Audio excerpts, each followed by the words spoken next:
नमस्कार दोस्तों, मेरा नाम है विमल सिंह बालाजी। स्टडी अड्डा में आप सभी का स्वागत है। केवीएस पीआरटी का रिजल्ट आज से कुछ समय पहले जारी हुआ था, जिसके इंटरव्यू आपके ऑलरेडी स्टार्टेड हैं। परंतु उससे पहले मैं आपको बता दूं कि रिवाइज्ड रिजल्ट आपका फिर से जारी हुआ है, जिसमें कुछ और अभ्यर्थियों का जो चयन है वो यहाँ पर जो है वो किया गया है और कुछ कट ऑफ को भी घटाया गया है, वो भी मैं आपको दिखाऊंगा। तो सबसे पहले यहाँ पर बात करते हैं नोटिफिकेशन की।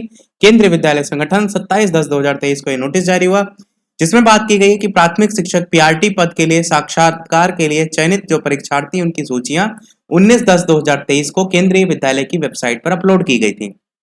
उसके बाद परीक्षार्थियों से ईमेल के माध्यम से अंकों के सामान्यीकरण यानी नॉर्मलाइजेशन जो प्रक्रिया है उसके संदर्भ में कुछ प्रतिवेदन प्राप्त हुए थे, जिनको केवीएस के द्वारा केंद्रीय माध्यमिक शिक्षा बोर्ड परीक्षा एजेंसी को भेजा गया था, फॉरवर्ड किया गया था। इस विषय में केंद्रीय माध्यमिक शिक्षा बोर्ड नई दिल्ली द्वारा सूचित किया गया है कि प्राथमिक शिक्षक पीआरटी पदों की कंप्यूटर आधारित ऑनलाइन से जो सीधी भर्ती परीक्षा है उसके उपरांत साक्षात्कार के लिए चयनित 19,933 परीक्षार्थियों की हस्ताक्षरित सूचियां इस कार्यालय के पत्र दिनांक 19/9/2023 के साथ आपके कार्यालय को भेजी गई थी। उसके बाद कुछ ईमेल केंद्रीय विद्यालय संगठन द्वारा इस कार्यालय को भेजे गए। इसमें अभ्यर्थियों ने अंकों के सामान्यीकरण प्रक्रिया के संदर्भ में अपने प्रतिवेदन दिए हैं और इस प्रक्रिया को पुनः जांचने के लिए यहाँ पर जो है अनुरोध जो है वो किया गया था कि कुछ ना कुछ नॉर्मलाइजेशन में हुई है कुछ गड़बड़ियां। तो इन प्रतिवेदनों को ध्यान में रखते हुए सामान्यीकरण प्रक्रिया को फिर से जांचा गया, वही नॉर्मलाइजेशन को। चूंकि परीक्षार्थियों के अंकों का सामान्यीकरण माह अप्रैल 2023 में कर लिया गया था, जिससे प्राइमरी शिक्षक की परीक्षा में उपस्थित सभी परीक्षार्थियों के अंकों को गणना में रख करके जो है वो नॉर्मलाइजेशन किया गया था। माननीय उच्चतम न्यायालय के दिनांक 11/8/2023 के निर्णय, जिसमें केवल बीएड डिग्री रखने वाले परीक्षार्थियों को प्राइमरी शिक्षक के पद के अयोग्य घोषित किया गया था। इसके आधार पर जो नॉर्मलाइजेशन है उसके डाटा से केवल बीएड डिग्री धारक परीक्षार्थियों को हटा करके वरीयता सूची जो है वो तैयार की गई थी और प्रतिवेदन के परिप्रेक्ष्य में अब बीएड डिग्री धारक परीक्षार्थियों को लिखित परीक्षा के अंकों के डाटा से हटाने के बाद जो शेष परीक्षार्थी हैं उनके अंकों का जो नॉर्मलाइजेशन है वो आपका किया गया है। पहले नॉर्मलाइजेशन बीएड अभ्यर्थियों को मिला करके सभी को मिला करके किया गया था।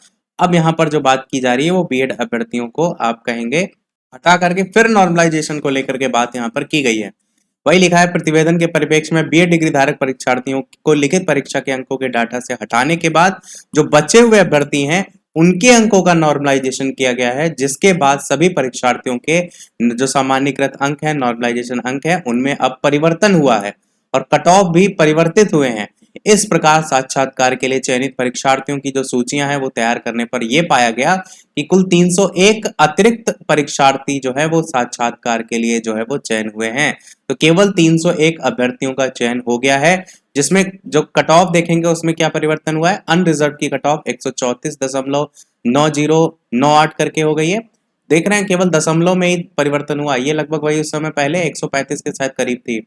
इसी प्रकार ओबीसी एनसीएल देखेंगे तो 127 दशमलव में ही खाली अंतर हुआ है। ओबीसी एनसीएल के बाद एससी कैटेगरी 121.3403, एसटी कैटेगरी 102.74 करके, ईडब्ल्यूएस भी देखेंगे तो वही 127.2099, ओएच 118.1203 और विजुअली इंपेयर्ड में देखेंगे 110.6355। बाकी ये भी लिखा गया है कि उपरोक्त के अनुसार संशोधित सूची साक्षात्कार के केंद्र और तिथि के साथ ऑलरेडी संलग्न है। साक्षात्कार के लिए प्रवेश पत्र डाउनलोड करने के लिए अलग से लिंक दिया जाएगा। परीक्षार्थी संशोधित सामान्यीकरण के उपरांत अपने जो अंक है वो अपनी लॉगिन आईडी में देख सकते हैं। बाकी नीचे ये पूरी लिस्ट जारी की गई है। इस लिस्ट में वो सभी अभ्यर्थी भी हैं जिनका पहले चयन हुआ था और वो सभी अभ्यर्थी भी हैं जिनका बाद में चयन, इसमें 300 अभ्यर्थियों का जो चयन है वो शामिल करके नई लिस्ट आपकी जो है वो जारी कर दी गई है।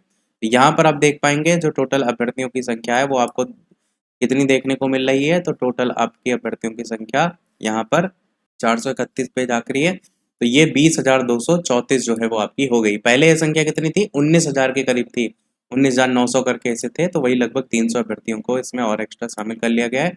तो जो भी एकदम दशमलव से रह गए वो अवश्य जो है वो देख लीजिएगा। यही था हमारे इस ओवरऑल अपडेट में। वीडियो लाइक शेयर सब्सक्राइब अवश्य कीजिएगा। मिलते हैं अगले अपडेट में, तब तक के लिए नमस्कार, जय हिंद।